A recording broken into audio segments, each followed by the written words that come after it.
Hari itu, semua berjalan seperti biasanya. Nama gue Adit, gue seorang siswa SMA di salah satu sekolah swasta.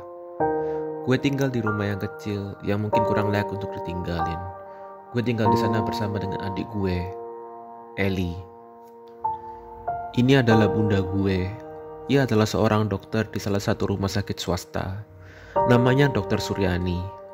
Ia selalu sibuk dan jarang pulang karena banyaknya pasien di rumah sakit. Seketika semuanya berubah. Pada hari itu gue masih ingat virus itu masuk ke Indonesia dan berubah segalanya.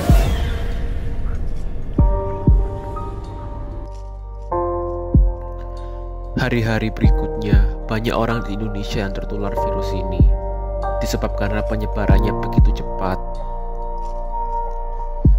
Akibatnya, rumah sakit tempat bunda bekerja pun penuh dengan pasien virus corona. Dan sebagai tenaga medis, bunda pun harus berada di sana untuk menangani pasien yang terjangkit. Sekolah-sekolah pun diliburkan. Begitu pula dengan gue dan teman-teman gue, dan juga para staf pengajar yang berada di sekolah. Untuk menyambung hidup gue dan adik gue Eli, dengan uang seadanya, gue pergi ke pasar swalayan. Namun, kepanikan yang terjadi di masyarakat pada saat itu membuat para orang-orang kaya itu menjadi gila. Mereka memborong semua pasokan makanan yang ada, sehingga tidak ada lagi yang bisa gue beli. Di tengah-tengah hujan kota Jakarta yang lebat ini, gue pulang tanpa membawa sedikit pun persediaan makanan. Gue gak tahu lagi bagaimana nanti gue bisa menatap wajah Eli. Hujan yang menutup tangis ini setidaknya bisa menjadi topeng yang bisa gue pakai untuk menatap Eli saat itu. Sesampainya gue di rumah, hancur hati ini melihat Eli terbujur di lantai menahan rasa sakit. Gue berusaha untuk menelpon bunda di rumah sakit, namun pihak rumah sakit mengatakan bahwa bunda sedang sibuk dan tak bisa diganggu karena masih banyak pasien. Gue udah menjelaskan keadaan Eli, namun tak ada yang menghiraukan. Tak mengerti lagi apa yang harus gue katakan.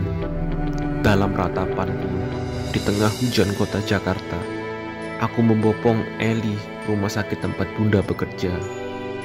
Dalam hati ini, aku hanya bisa berharap semoga Eli baik-baik saja.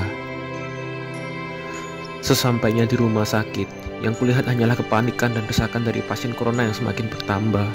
Aku pun bergegas mencari bunda, namun pihak rumah sakit mengatakan bahwa bunda sedang sibuk dan tidak bisa diganggu karena bunda sedang menangani pasien corona. Begitu lama aku menunggu pun, bunda tak kunjung keluar. Dokter pun tak bisa membantu karena tidak ada ruangan yang bisa dipakai lagi.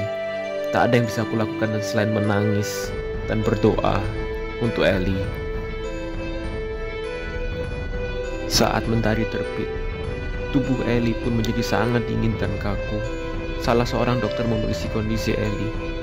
Ternyata Eli hanyalah raga tanpa jiwa. Eli telah tiada. Tak mengerti lagi apa yang harus kulakukan. Bunda pun tak kunjung terlihat karena banyaknya pasien corona yang ada di sana. Tidak ada pihak rumah sakit yang menangani Eli, dan kuputuskan untuk membawa Eli pulang ke rumah. Sesampainya di rumah, aku membandingkan Eli di kasur tengah. Tak lama kemudian, aku pun mendapat telepon dari pihak rumah sakit yang mengatakan bahwa bunda telah meninggal karena terjangkit virus corona dari pasiennya di ruang isolasi. Dunia ini seolah runtuh, tak sepatah kata pun sanggup kuutarakan. Dalam keadaan carut marut di Indonesia, banyak mayat dari pasien virus corona yang dikuburkan secara tidak layak.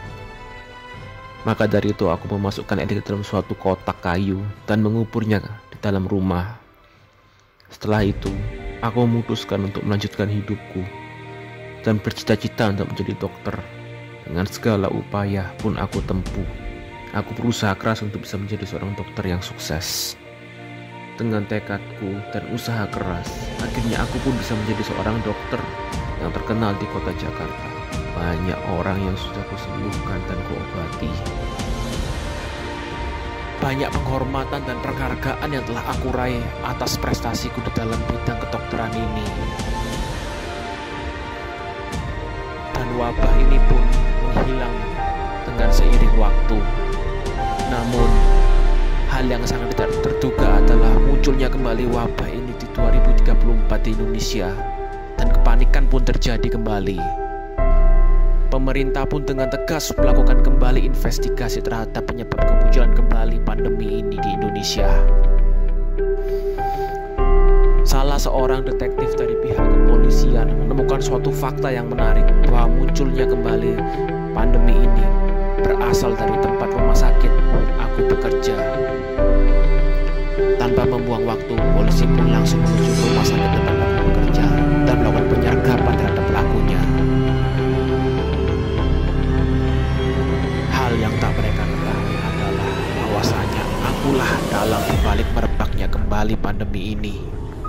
Kulakukan semuanya sebagai aksi balas dendam atas meninggalnya adik dan ibuku, karena ketidakpedulian mereka terhadap nasib kami kaum orang miskin.